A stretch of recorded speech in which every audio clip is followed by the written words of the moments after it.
All right. Hey, everyone. Welcome to Richmond Inno's virtual State of Innovation Clean Tech. We dropped our Clean Tech Anchor this morning, so please be sure to check that out on richmondinno.com. And before we get started, just a reminder that we will do a brief Q&A session at the end of our panel. So if you have any questions for our panelists today, be sure to drop those in the chat box. For anyone unfamiliar with us and what we do, Inno is part of a growing network of sites. We're currently in 15 markets, and we're committed to covering and connecting local technology, startups, growth, and innovation. Big news today, we just launched our 15th market, Houston Inno. Make sure you check that out and let your friends in the Texas area know. As for Richmond Inno, we cover the local ecosystem via daily stories, a twice-a-week newsletter, and quarterly events, which are all virtual for now. The Beat is the best way to stay plugged into everything that's impacting the local innovation economy. In it, you'll get the local tech and startup news you need, the analysis you won't find anywhere else, information on upcoming events and cool job openings, and much more. And it's all in a fun conversational manner. Before we get started, I want to thank our founding partner, Activation Capital, and our gold partner, Accenture. Without them, this event definitely would not be possible. Now I'm going to introduce you to each of our panelists for the day. First up, we've got Adam Sledd, Director of Dominion Energy Innovation Center. Hey, Adam. Hey, how's it going? Good. Do you want me to do like my little spiel now? Yeah. Yep. Awesome. So Dominion Energy Innovation Center, we're up in Ashland. We're an affiliated sort of organization created in partnership with Activation Capital, the town of Ashland, Hanover County, and then Dominion Energy is sort of our lead corporate sponsor. And our main goal is to help kind of build the decarbonized Virginia economy, helping startups based in Virginia grow and commercialize and be successful. Awesome. Thank you, Adam. Next up, we've got James McGoff, Founder and Chief Product Officer of TemperPack. Hey, thanks for having me on. Yeah, so TemperPack, we are a manufacturer of packaging, and our goal is to replace as much single-use plastic-based packaging as possible. Right now, we're doing that by primarily working in the food industry with insulated packaging. All right. And finally, we've got Joyce Bodoh, MBA, Director of Energy Solutions and Clean Energy, Rappahannock Electric Cooperative. Hi, Elise. Thanks for having me. Rappahannock Electric Cooperative is one of the largest distribution cooperatives in Virginia. We serve about 170,000 meters over 22 counties, so we're fairly large. And we do serve parts of Ashland, Hanover, all the way down to Essex, Rappahannock, and all the way up to Winchester. So our service territory is pretty big. And we serve some familiar names like King's Dominion, Data Centers, Spotsylvania Regional Hospital. All right. Thank you guys so much for being here with us today. So the first question up is, why is clean tech on the rise in the Richmond region and across the state of Virginia? And Adam, I'll start with you on that one. Okay. I mean, I think the answer is just broadly as a society, this is we've generally come to the realization that climate is a huge and pressing problem, and in both sort of the regulatory sense and people's everyday lives, like we're looking for ways to fix it, right? And you know, as Inno, as innovators and entrepreneurs, like this is a ripe area for change, whether that's hardware or software or just inventing new business models. So, you know, Richmond is a great place to be an entrepreneur. And so I think we're just starting to kind of see this as an area take off. TemperPack is a great example. James, would you like to chime in there?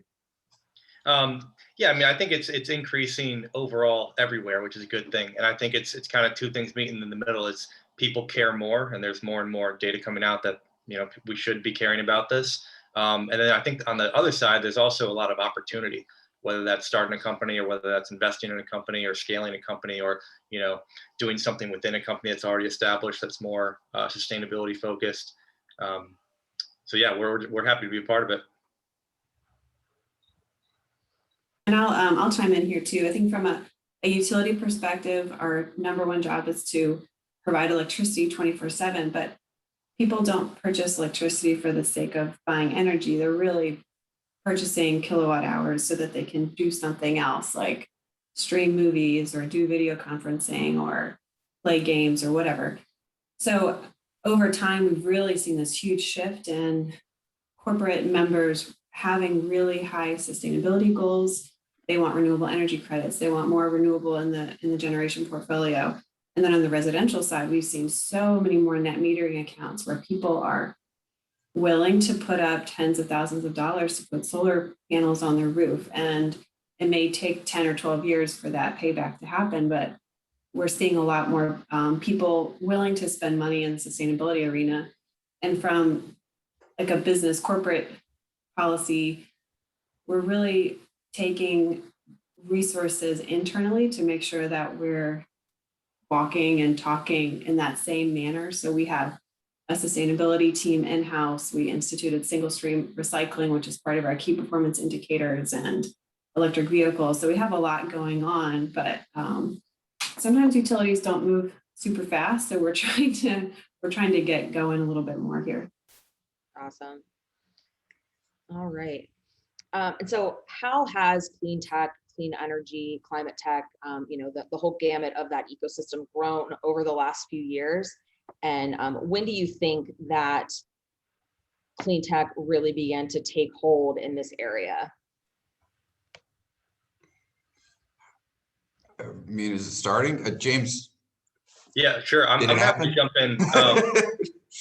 Our perspective is somewhat different than probably the straight energy perspective, but we're in a business where a lot of things have gone online, but food was one of the last things to go online. So you could buy a shirt or a phone, but purchasing perishables was something that people were kind of uncomfortable with. And our business has grown as people have become more comfortable with ordering their groceries online. And this is really good because these companies like, whether it's Amazon and Whole Foods, or whether it's HelloFresh or Blue Apron, or, they think there's an opportunity to improve the food system by cutting out a lot of food waste, giving perfect portions, cutting out the grocery stores, making the supply chain more efficient. And our part of helping that is looking at the packaging, because when you skip and you go right to the consumer, you need insulation, or else the food's gonna go bad. And really, until I'd say 4 years ago, the only game in town was styrofoam coolers. And so we kind of saw this as starting maybe 3 or 4 years ago, a really big bet on the e-commerce world of groceries. And now I think especially with COVID, I think the projections are $100 billion of online grocery spend in the next couple of years. And so we saw an opportunity there to come at it from the packaging angle. Okay. Yeah, I mean, look, so sorry, I should have said this, your first question, but like, I think we have to approach it from climate tech now is basically everything that we need to fight climate change. Right. And what that effectively means is like, we have to reorganize every part of business and like across all business, from grocery delivery and packaging to how utilities are delivered to, I mean, think of every major business in the Richmond area. So, from financial, how financial technology works to how used car sales work to, we have Sabra down in Colonial Heights making hummus, like literally everything has to change. So I think that recognition is still relatively recent, right? That it's every part of business is an opportunity to like apply clean tech. And so I think that's where the real spark is coming from, where it's like, yeah, you can change the way you finance things. You can change the way you package things. You can change the way you engineer products. You can change the way you deliver electricity.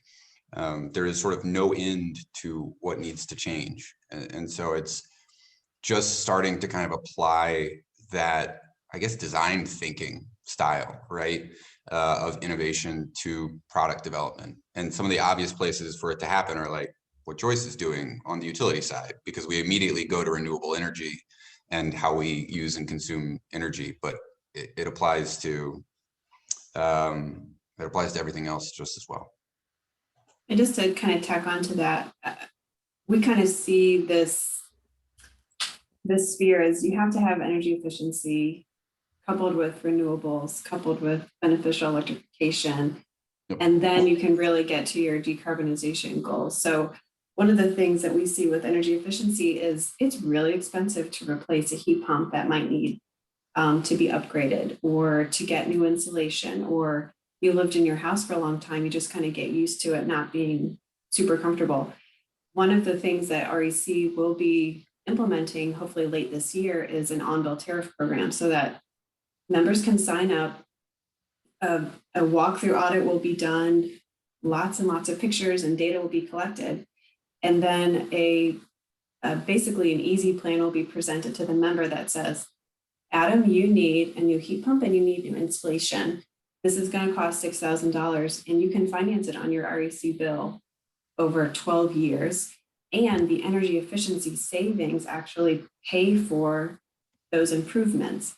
And on the utility side, we're seeing wholesale power reductions because there's now demand savings that are coming off of that participant. So it's really a cool, innovative way to sort of like break the barrier of trying to pay for energy efficiency. And as far as renewables, we kind of want to take that model and do on-bill tariff 2.0 and maybe finance solar or battery or generators down the line, because these are really capital intensive technologies that most people probably, can't afford to do, but they may want to do it. Joyce, you mentioned earlier policy. Can you speak a little bit more in detail about how policy and regulations have impacted the clean energy landscape? Sure. So Virginia joined the Regional Greenhouse Gas Initiative January of this year, and this is basically a cap and trade auction program where states can sell carbon emission allowances. And the first auction closed up and millions of dollars is now going to be going towards energy efficiency programs and other things that are really going to just, I think, really totally open the door to clean tech and energy efficiency and decarbonization. And Virginia also signed the Virginia Clean Economy Act recently, which is forcing utilities to have more renewables in their portfolio, closing down coal plants in the future, promoting offshore wind and energy efficiency and all these things. So I think you're kind of seeing a lot of policy is coalescing at the state level and the federal level, and people are just more interested in it now, and technology is cheaper. So it's all sort of like coming together. So for a long time, utilities have been interested in energy data, but only recently are consumers now interested in smart thermostat data. So you're sort of seeing like this, both parallel paths at the same time. Okay. And so this might be a question more for James and Adam, but what are a few Richmond-based clean tech or clean energy startups that you guys feel are making some noise right now or are kind of poised to do so in the near future? James, you want to jump in? Besides yourself. I'm pretty much focused all my energy on what we're doing. I wish I was connected more with others that are, working in Richmond on really cool ideas. But I hate to say that I don't really know. I wish there was a better vehicle for me to, interact with other companies, but I pretty much just focus on what we're doing. Well, that's not necessarily a bad thing. Yeah, y'all are doing great. You're busy. Let's see. I mean, Elise, I think you captured a lot of them in the article. We're really excited about Linebird. Tariff does really great stuff. Longleaf. So like Longleaf to me is a good example of a business model improvement in clean tech, right? Where that's not necessarily a technology play, but what they're doing in terms of land conservation and then creating carbon credits in terms of like forestry related or soil sequestration carbon credits, and then selling those in the open market is like, that's the innovation in the clean tech business model that we need that will sort of like financialize good behavior essentially and kind of push us in a different way. One that wasn't mentioned in the article that I probably should have thought of before, but is related, is like Nutriati, right? Okay. Which is the chickpea protein company out in the West End. Like, I don't know if you think of that as clean tech, but anything that is replacing animal protein with plant protein that can be grown sustainably is a huge source of emissions reduction. So like Nutriati, as they continue to grow and be successful, like that's a climate story for the Richmond region. All right. You mentioned Linebird and Tariff as well. Do you want to just kind of run down what those two are about? Oh yeah, right. So Tariff, the biodegradable, like James, right, replacing single-use plastics, but in this case, replacing like your single-use knife and fork with a biodegradable version. And then Linebird, which we had also had in our program last year, which we're really excited about. You might not know this. I didn't know this until I met the Linebird guys, but a lot of utility line maintenance, or a fair chunk of utility line maintenance, is done by a person dangling from a helicopter holding a pole. And that is both very inefficient in terms of fuel usage and also deadly. Like that, people die every year doing that. So that's an area where it really makes sense to replace a person dangling from a helicopter with a drone, because obviously, and so they're really just getting traction now, starting to work with some major utilities, including here in the state. And like, you don't think of that as a carbon story, but if you replace a helicopter flight with a drone flight, you're saving carbon emissions, right? And so if they expand every day that they're out there replacing a helicopter flight with a drone, you're saving carbons and saving lives. So like that's, again, you think of it holistically, every bit helps. So that's the kind of thing we're excited to see. I've actually got a friend whose husband is a lineman up in Ohio. And so when I talked to Michael about Linebird, the founder, I just found it really interesting. And I passed that story along to them. And, her husband also thought that it was just a really cool idea, because you're right. It's very dangerous. Yeah.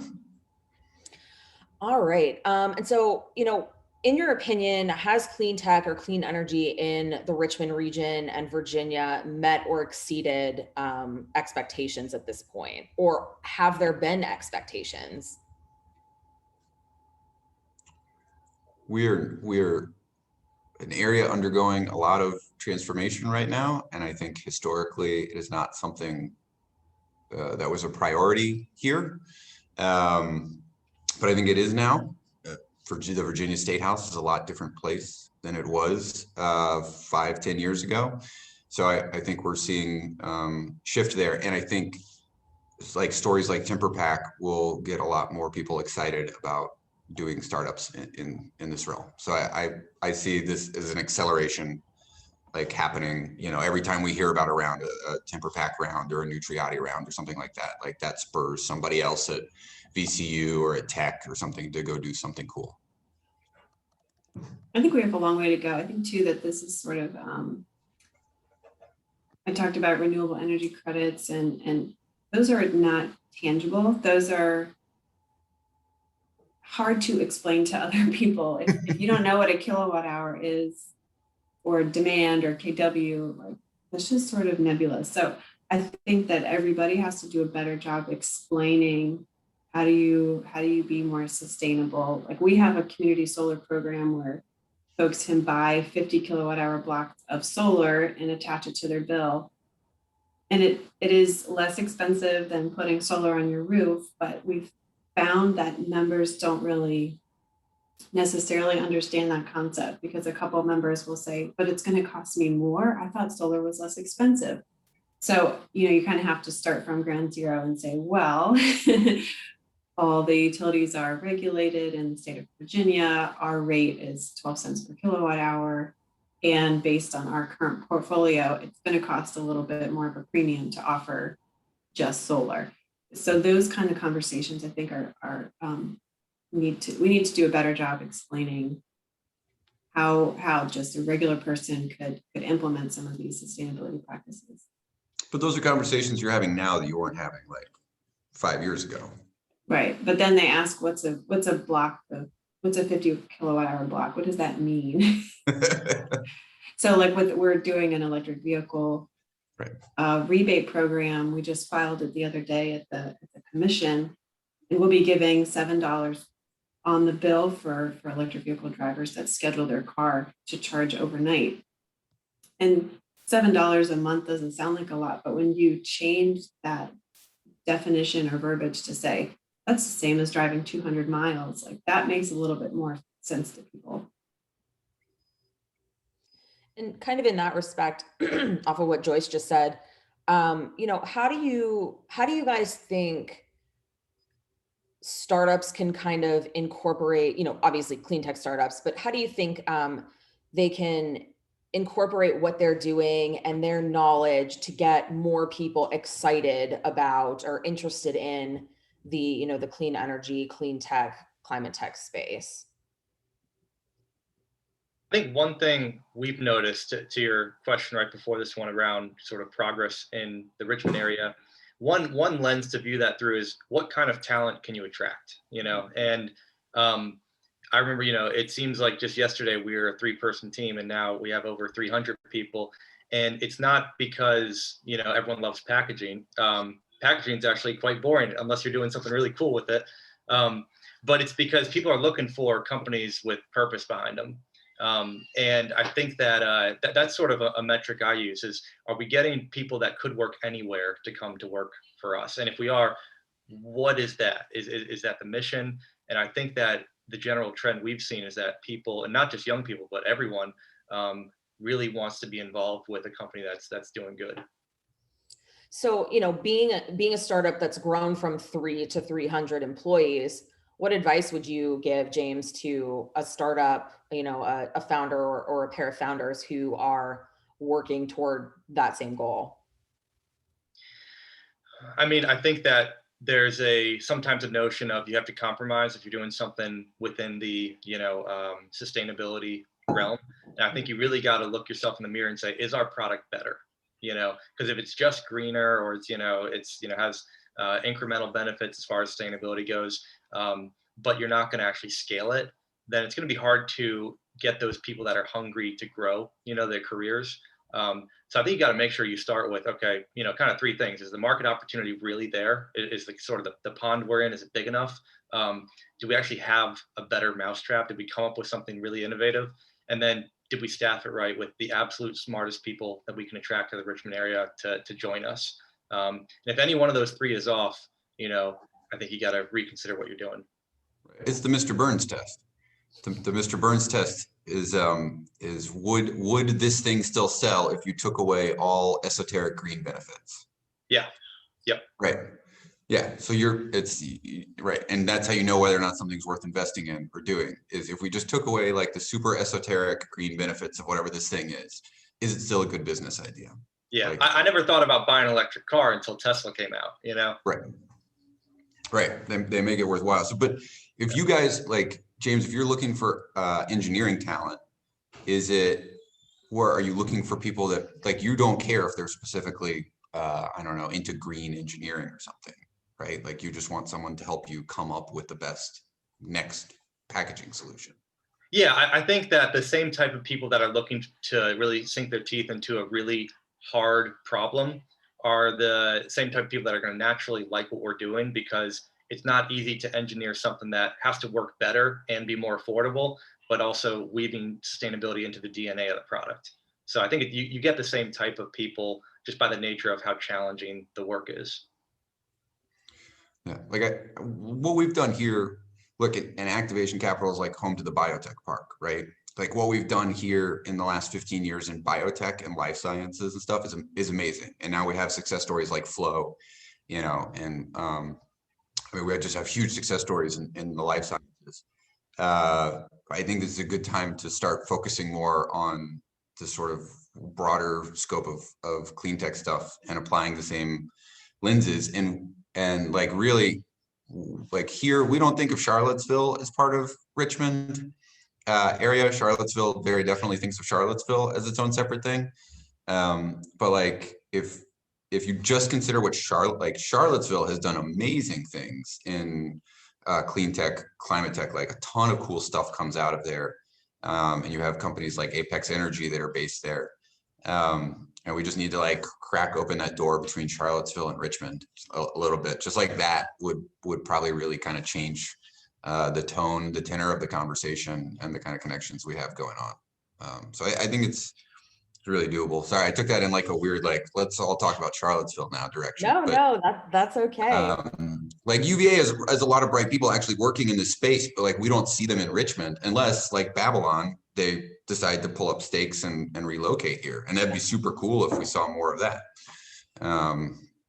Because the talent's here. What do you think it says about Richmond as a clean tech environment that Babylon Microfarms, which was established in Charlottesville, picked up and moved to Richmond? I think Richmond is just a cool place with a lot of young, talented kids. Like we have multiple great schools in the area producing engineering talent and business talent and stuff like that, right? People who would want to go to work for James. And there's plenty more. I think, like James just said, right, that there are a lot of 23-year-olds here who want to go do work with a purpose. And some of them will wind up working for him, and some of them will wind up working for Rappahannock. Some of them wind up working for Dominion Energy. I know from talking to them, a lot of people who wind up there are there because they're like mission driven, right? The energy story, the infrastructure story, like appeals to them. And I think we have a lot more people who want that. And so like, I'm sure Babylon can land in Scott's Addition and find a ton of really talented people who want to help tell that story. So there's room for it. Thank you guys so much. So how can I, or, a local business, best use renewable energies? Ooh, Joyce. Yeah. Well, I guess so we do have like a lot of commercial members that want to be sustainable. And so they may call us and say, we want to put a huge solar farm on our property and we want to offset all of our energy on this solar farm. So that's like one way to go. That's sort of like traditional. If you don't have the land or the roof space, you may want to buy renewable energy credits, and we can help facilitate that. Other ways are really, if you want to go more like the tech innovative way, we're also talking internally about connected buildings. So there's these, basically it uses artificial intelligence and software, advanced software, where you can regulate the temperature across different buildings and have your HVAC system come on and off and your thermostat respond in real time based on occupancy, temperature, humidity. And on top of that, if the utility has a demand response event, it will reduce the temperature. So those are all interesting ways if you want to couple batteries and solar on top of that. Those are all things that I think are really interesting, and that we are gearing up to offer things like that. And I've had some commercial members call and say, I want to put in electric vehicle chargers, but I have no idea how to do that. Can you help us? And so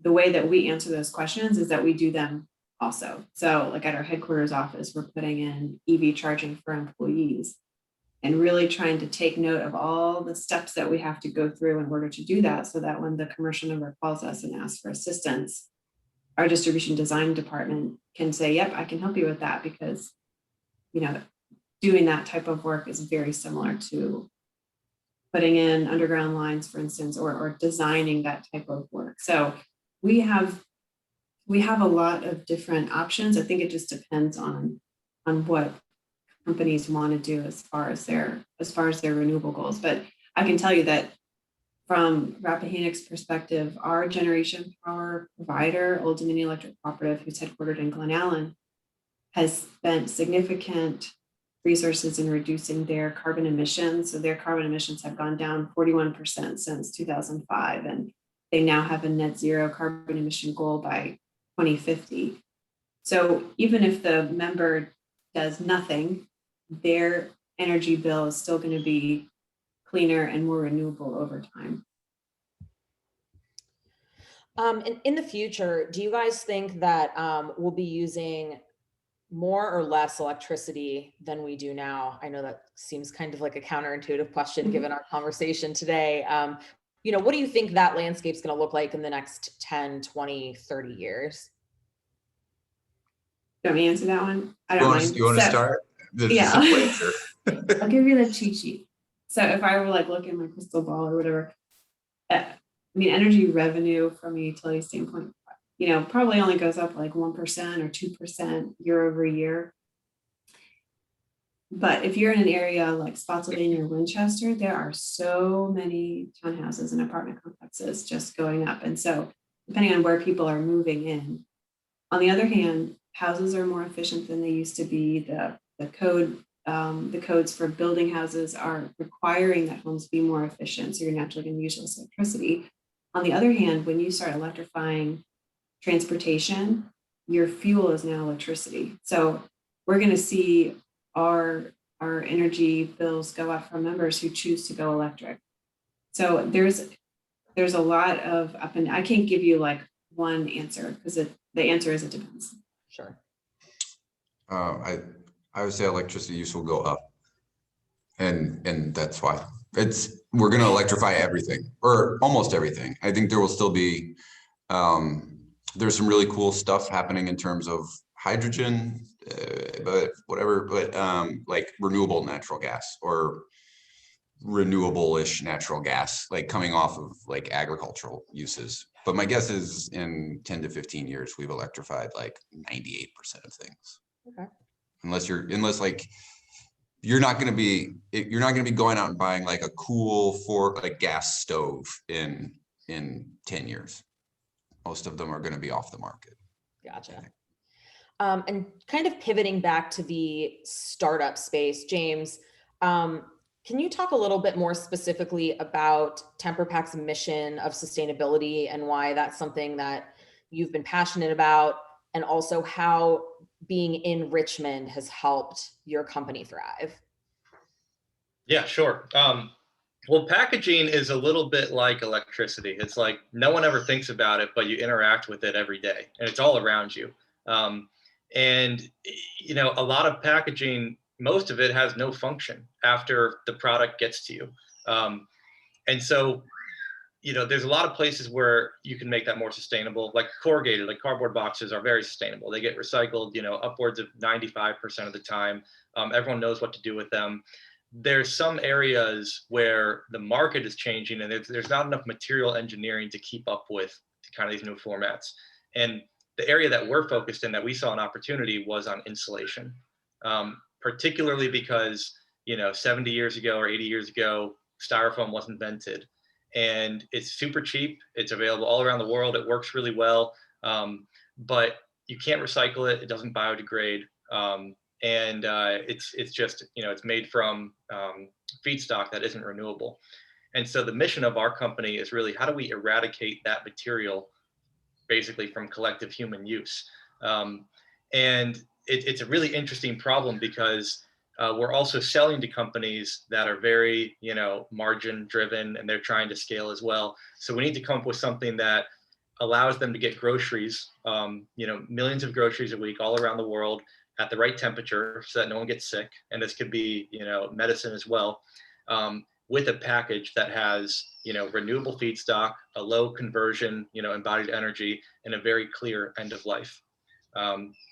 And we, really have innovated a lot and we've iterated on the design. And where we're at today is a cooler that is made from expanded cornstarch foam. And this has a great sustainability story to it on multiple levels. You're getting it from a renewable feedstock. We're not using any adhesives or any, really high energy manufacturing processes. Whereas with styrofoam and other sort of traditional plastic foams, you need just a ton of energy to make that. And then on the end of life, there's composting options, which isn't really widely available right now on the consumer level. But we're designing it for that because we anticipate more composting, residential in the future. But then it's also, it's a product that's wrapped in paper, so you can recycle the paper. We're still kind of thinking, okay, well, what's next? How do we, make this product even better?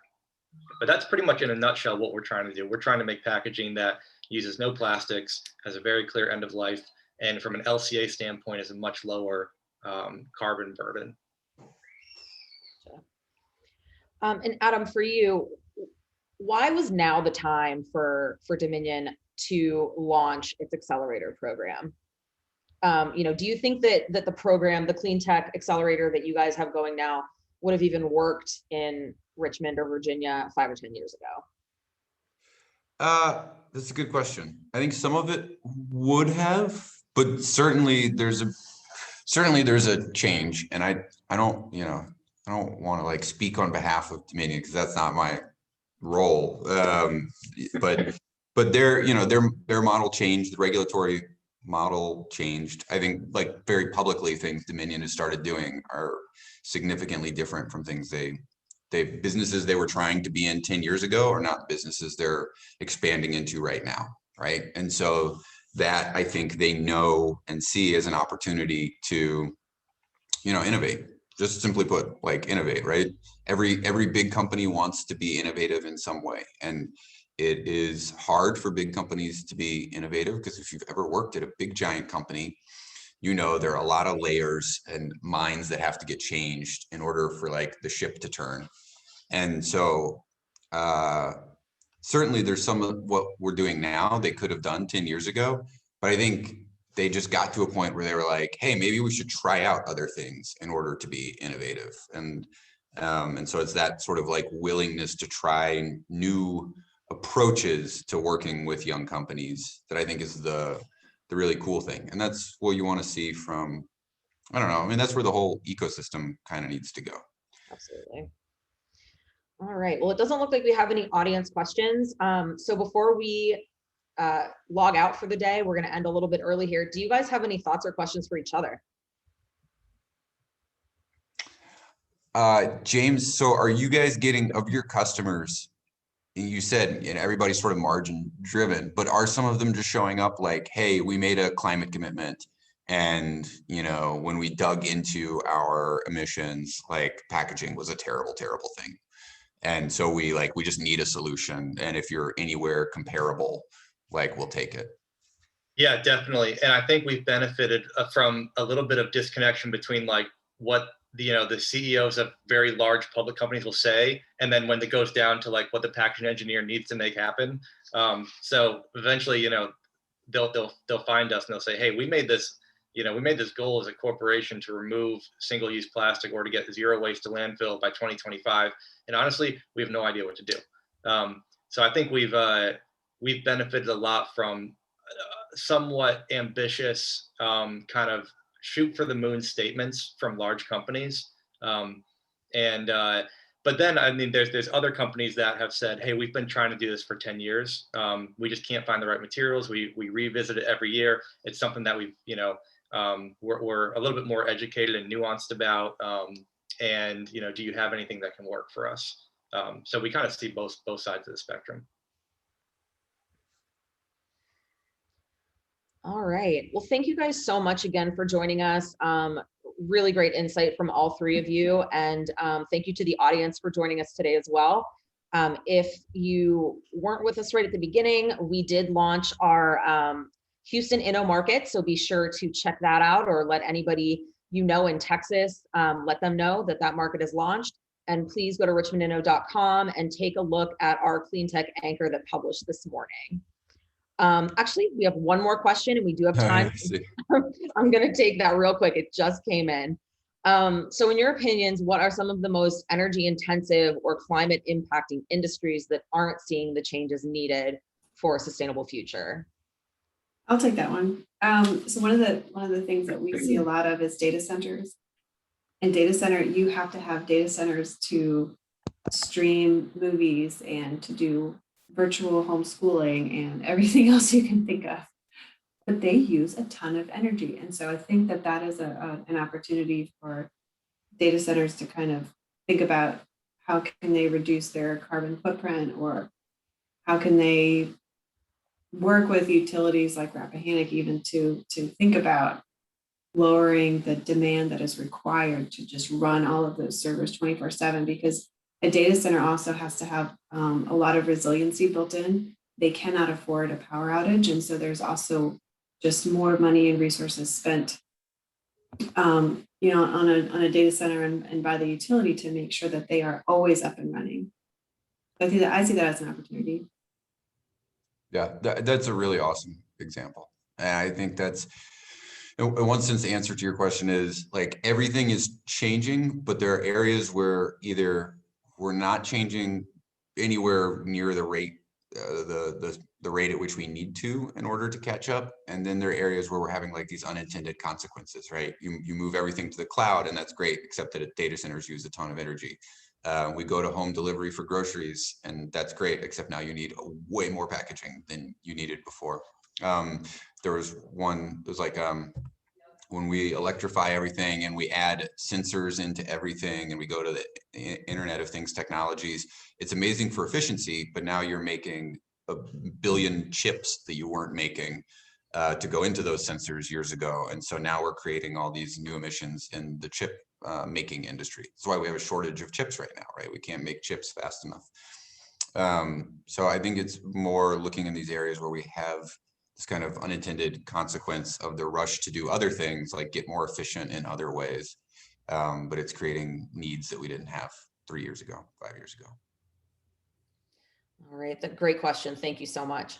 All right, I think that's all we've got for you guys today. Again, thank you all so very much. I hope everybody has a fantastic afternoon and a great weekend. Take care, everyone. Cool. All right, Thank see you. guys. Thanks. Bye. Thanks for having us.